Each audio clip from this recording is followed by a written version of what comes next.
En este vídeo vamos a hablar de los mecanismos de atención y de los transformers. Cuando intentamos resolver un problema con una red profunda, nos damos cuenta que en muchos casos, muchas tareas no necesitan de toda la entrada para predecir la salida. Por ejemplo, pues imaginad que os pido resolver un problema de clasificación de imágenes donde tenemos una imagen a la entrada y la idea es clasificar esa imagen en 10 clases posibles. Aquí tendríamos las 10 clases posibles, sería un vector de tamaño 10 y entre esas clases pues está la clase pájaro. Entonces, por tanto, para esta imagen de la entrada, la idea sería que aquí a la salida se active la neurona correspondiente a la clase pájaro. Si os fijáis, pues la mayoría de la entrada, toda esta parte de aquí, probablemente no sea relevante para predecir la salida. Por tanto, este sería uno de esos casos que comento. ¿Vale? Aquí lo vemos de una forma más clara. Al final, pues toda la parte que no está coloreada en rojo igual no es relevante para predecir, en este caso, la clase de esa imagen. Si cambiamos de problema, vemos que también puede suceder lo mismo en otros contextos. Imaginad que ahora lo que queremos es transformar un audio en texto, es decir, lo que se conoce como un problema de transcripción de audio. Imaginad que aquí está la entrada de nuestro modelo, la parte de abajo, y aquí está la salida.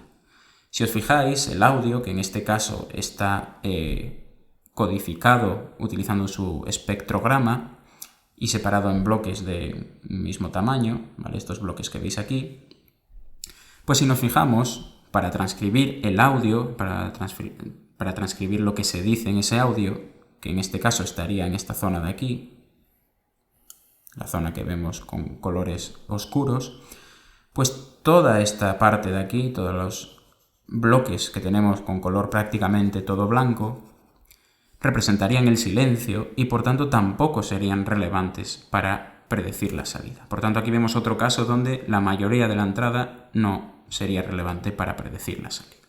¿Vale? Al final, si esto fuese una red totalmente conectada, pues al final los pesos estarían en las neuronas donde en la entrada hay contenido, pero el resto estaría, digamos, desactivado y no tendría importancia. Entonces aquí vemos otro caso donde sucede lo mismo.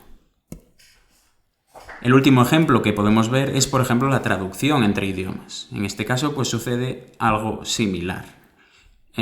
Para predecir, por ejemplo, la palabra pues 1992, ¿vale? Aquí estamos intentando traducir un texto inglés en francés, pues no necesitamos en ese caso las palabras, el resto de palabras de la secuencia de la entrada, solo necesitaríamos, pues en ese caso, 1992.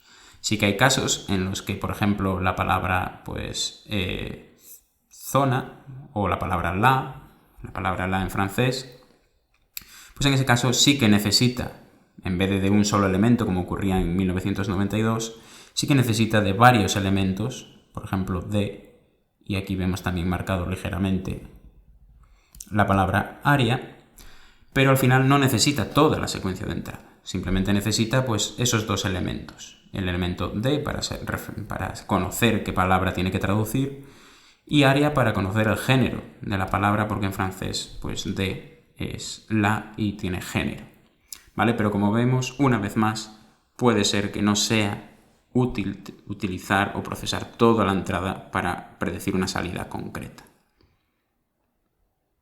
Otro problema que también nos solemos encontrar en muchos problemas que tratamos de resolver, sobre todo en tareas de secuencia a secuencia, es que las redes recurrentes que vimos hasta ahora pues tenían ese problema de que condensaban toda la información de la entrada en un único elemento, ¿vale? En este caso, en el ejemplo que veis aquí, en esta arquitectura que, como decíamos, se utiliza típicamente para tareas de traducción, pues aquí tendríamos las palabras de la entrada, de la secuencia de entrada, y si recordáis lo que íbamos haciendo es ir introduciendo cada una de las palabras y calculando el h en el instante de tiempo 1, introducimos la segunda, calculamos h en el instante de tiempo 2, etcétera, etcétera, y cuando llegamos al fin de la secuencia de entrada, tenemos que empezar a generar la secuencia de salida a partir de lo que teníamos aquí, ¿vale? Este elemento de aquí que contiene toda la información de todos los h's previos.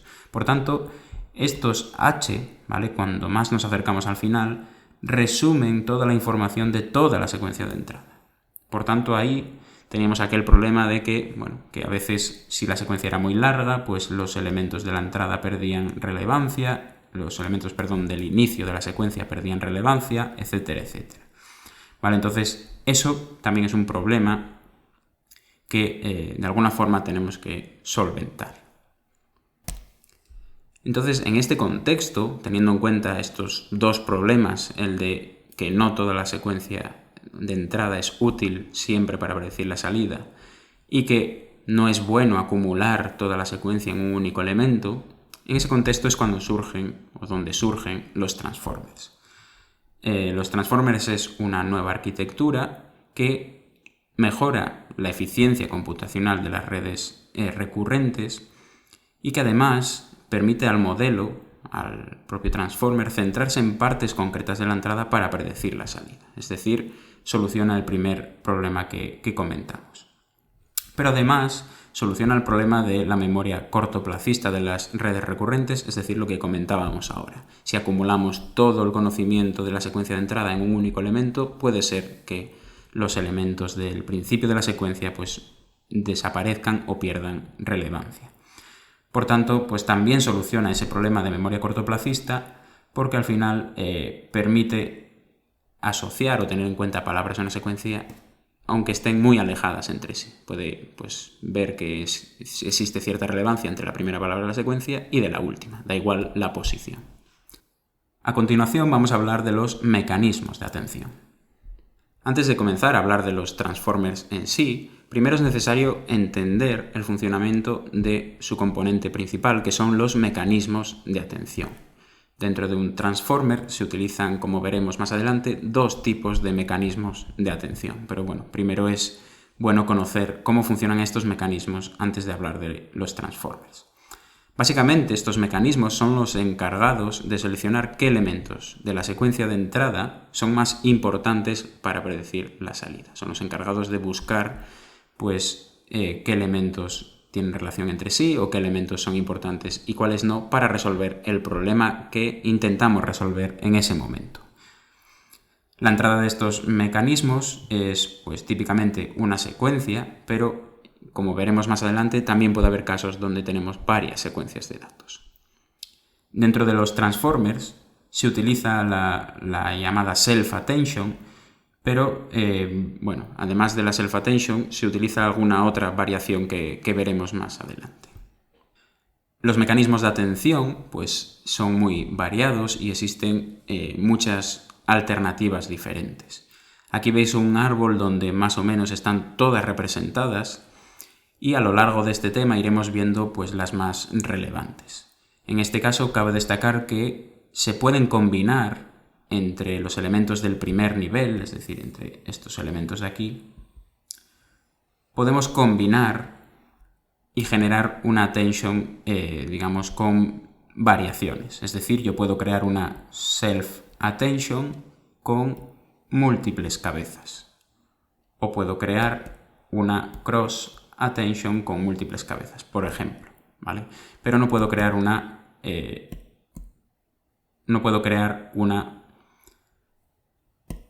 self-attention, cross-attention, ¿vale? Digamos que a este nivel, al último nivel del árbol, yo no puedo combinar cosas, ¿vale? Pero a este nivel inicial sí podemos crear combinaciones. Entonces, lo que vamos a ver típicamente en este tema, porque es lo más relevante y lo que se utiliza dentro de los transformers, es la self-attention con múltiples cabezas y luego veremos la cross-attention, ¿vale? Entonces, el resto de ítems que sepáis que existen, pero no vamos a centrarnos en ellos.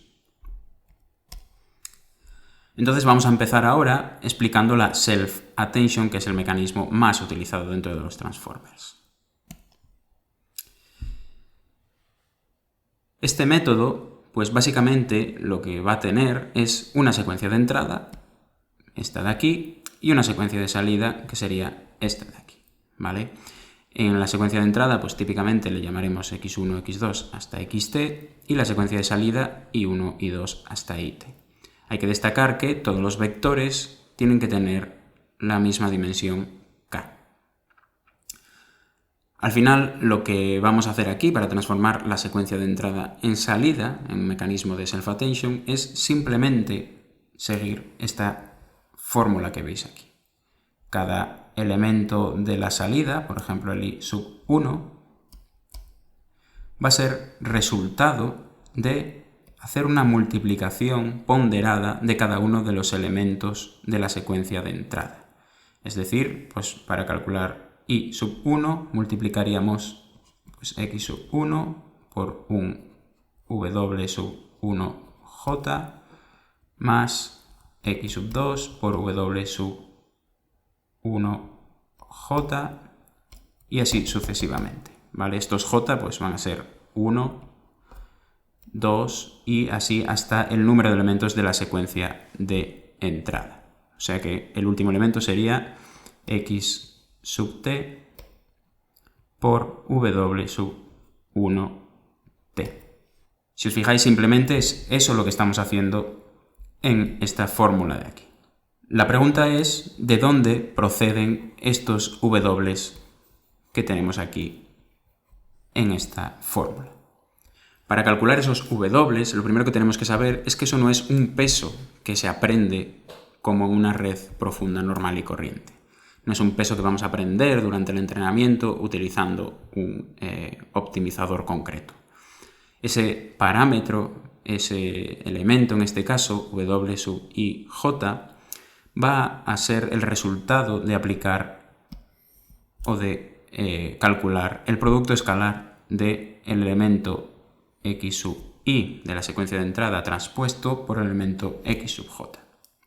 ¿Vale? Entonces, para calcular el w y j, simplemente habría que hacer eso, multiplicar un vector de la entrada por otro vector de la entrada. ¿Vale? Entonces, esos pesos, al final, lo que vienen a representar, esos pesos que, ya digo, no se aprenden durante el entrenamiento, sino que simplemente es multiplicar los elementos de la secuencia de entrada, lo que vienen a representar es la importancia que tiene cada elemento de la entrada para el elemento actual. ¿Vale? Por tanto, si tenemos una secuencia x1, x2 y x3, pues al final vamos a tener o vamos a calcular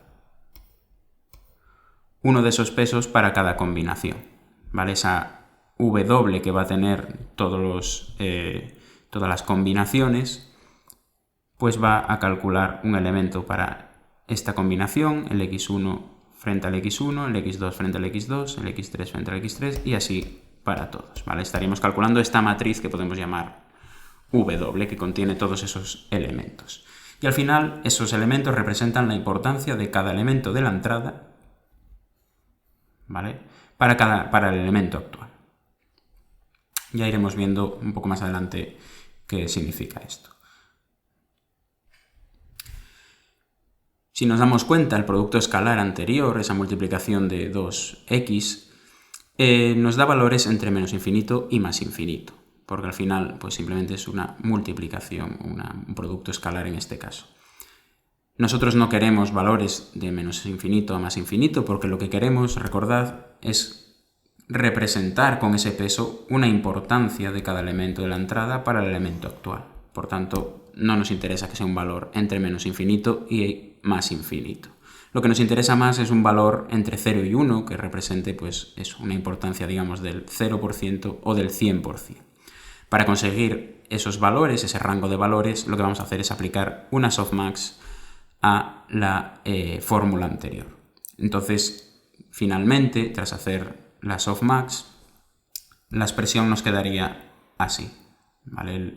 El peso que calculábamos antes, el peso prima, ¿vale? Veis que tiene el elemento prima. Pues ahora lo que vamos a hacer es aplicar una softmax para ya obtener el peso final, que es el que nos interesa, ¿vale?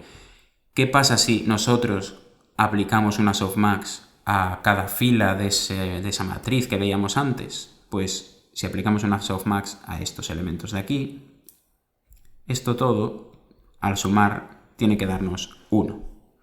Por tanto, como veis ahí, para cada i, todos los j tienen que sumar 1. Por tanto, ya tenemos valores entre 0 y 1 en cada elemento de esa matriz y además, si sumamos cada fila, tiene que sumar 1.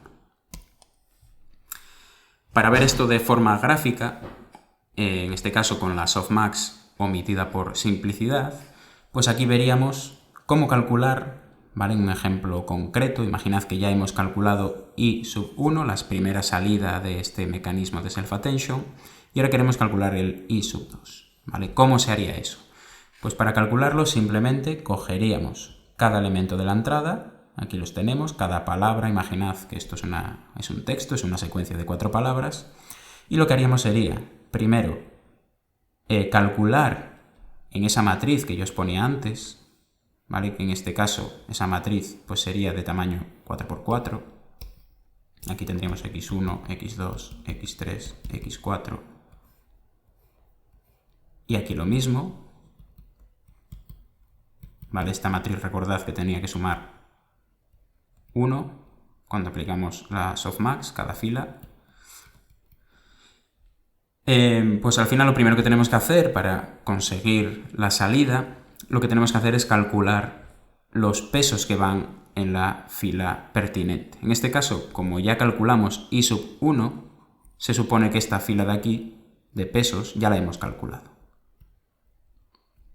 Porque al final ya hemos hecho pues x1 por el mismo para obtener este primer valor, x1 por x2 para obtener este otro, x1 por x3 para obtener este otro, etcétera, etcétera, ¿vale? Y así fuimos calculando todos los elementos de la primera fila. Pero ahora, como ya estamos en I2, pues lo que tenemos que hacer es calcular la segunda fila, que sería pues x2 por x1, ¿vale? Que sería esto que veis aquí. Si os fijáis, aquí tenemos el vector x2, lo que pasa que está traspuesto, pero los colores, fijaos que son el mismo. Entonces sería, como digo, x2 por x1, aquí está el x1, y me daría este número de aquí. Luego haría x2 de nuevo por x2 de nuevo, que es esto que tenéis aquí, x2 transpuesto por el mismo, y me daría este peso de aquí. Y así sucesivamente iría rellenando estos pesos en esta matriz. Yo al final, pues una vez tenga calculados esos pesos, luego pues tengo que hacer la operación de la suma para obtener el elemento final, ¿vale? Entonces ese I2 resultaría de la suma de multiplicar el vector x1 por este peso de aquí, ¿vale? O este otro peso aquí, que es el mismo. El vector x2 lo multiplico por este peso de aquí, que sería este de aquí, y x3 por este peso de aquí, y x4 por este peso de aquí, ¿vale? Eso todo me daría en 4 vectores, que si yo lo sumo resulta en x2, ¿vale? Entonces ya vemos cómo se transforma la entrada en la salida. ¿Vale? Al final, pues en esta matriz que vemos aquí a la derecha, lo que estamos representando un poco es la importancia de cada elemento de la secuencia para predecir la salida. Como decíamos, si realizamos ese proceso para todos los elementos de la entrada, al final obtenemos esa matriz que yo os dibujaba antes, y esa matriz se conoce como matriz de atención, ¿vale? Recuerdo una vez más que si sumamos todos los elementos de esa matriz, todas las filas, nos tiene que dar 1, y que además esta matriz no tiene por qué ser simétrica, ¿vale? Sí que es verdad que aquí estoy multiplicando el x1 por el x4 y aquí también, pero gracias o a causa en este caso de la softmax, pues esta matriz no es simétrica, ¿vale? Porque yo estoy forzando a que estas filas sumen 1 cada una y por tanto ahí lo que hago es perder esa simetría.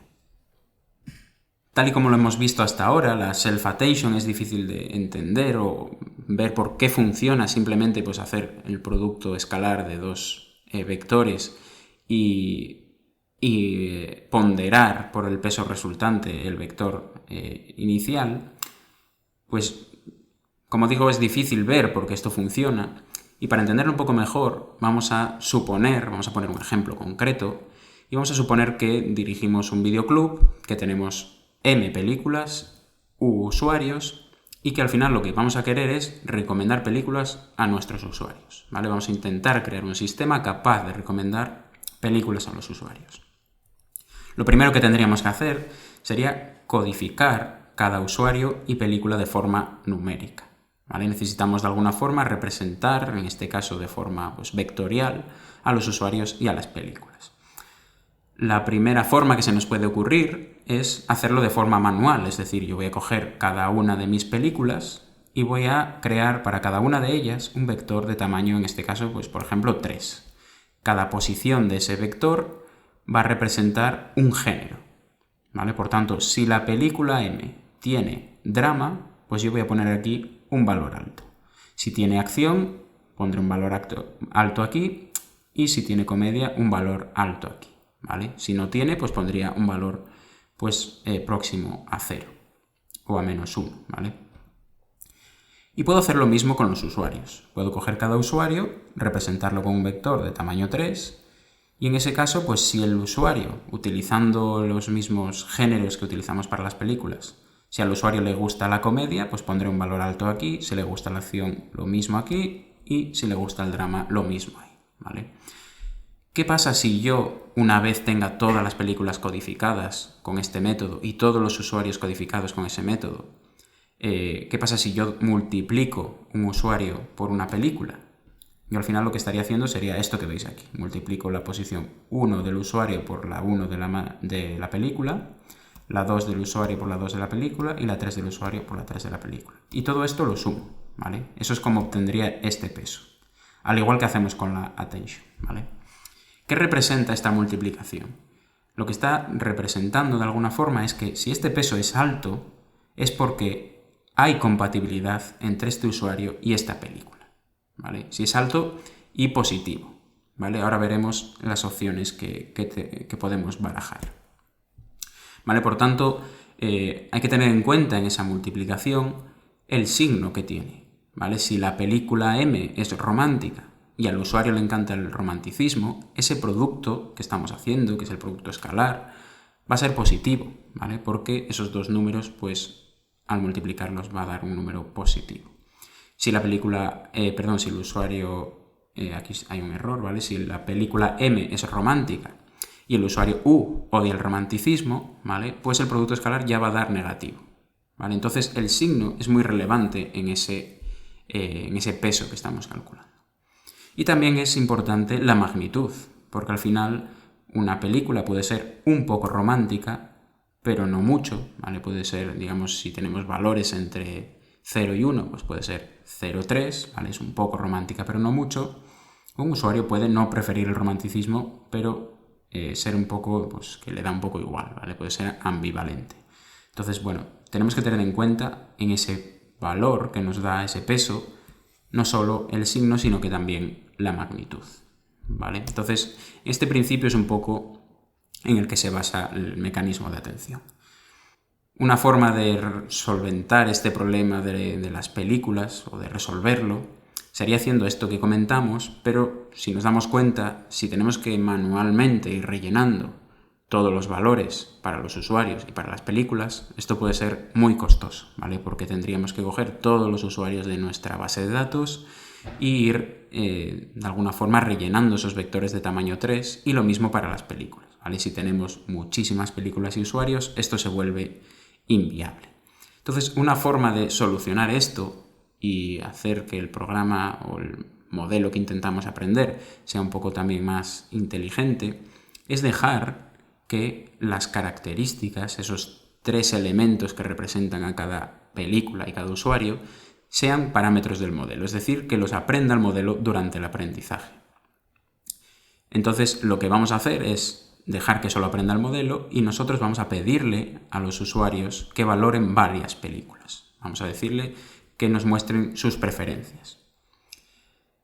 Y lo que vamos a hacer, o lo que va a hacer el modelo durante el entrenamiento, es optimizar los parámetros, es decir, esos 3 valores de cada película y de cada usuario, para que el producto escalar, para que ese número que calculábamos antes, coincida con la valoración, ¿vale? Si la película M y el usuario U pues son datos que yo ya tengo en este conjunto número 2, son datos que yo uso para entrenar, pues yo estoy forzando al modelo a que esa combinación de película y usuario den la valoración que me dijo el usuario.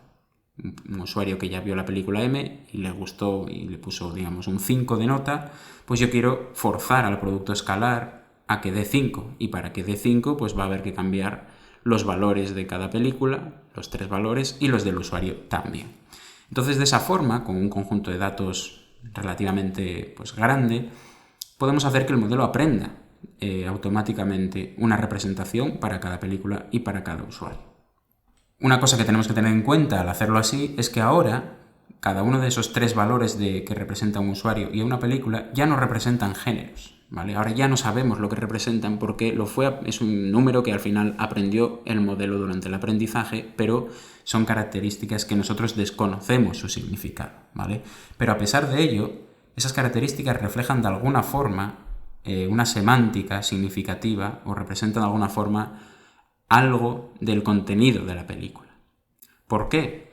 Porque si imaginad que una vez aprende el modelo y aprende estas características para usuarios y películas, si cogemos de cada película, por ejemplo, 2 de las 3 características, los 2 primeros elementos de ese vector, para poder dibujarlo en un espacio de 2 dimensiones, y representamos, como digo, cada película con esos 2 números y lo dibujamos en un espacio como este, en un gráfico en 2 dimensiones, pues vemos, por ejemplo, que hay películas que son similares en cuanto a temática y que el modelo aprendió valores similares para ellas a pesar de que no conoce nada del contenido de las películas, ¿vale? De cada película no sabe nada, es algo que va aprendiendo durante el entrenamiento, pero simplemente pues con las preferencias de los usuarios que se usaron para entrenar, pues fue poniendo unos valores que agrupan a las películas por sus características similares, a pesar de, como digo, no saber exactamente de qué género son las películas, ¿vale?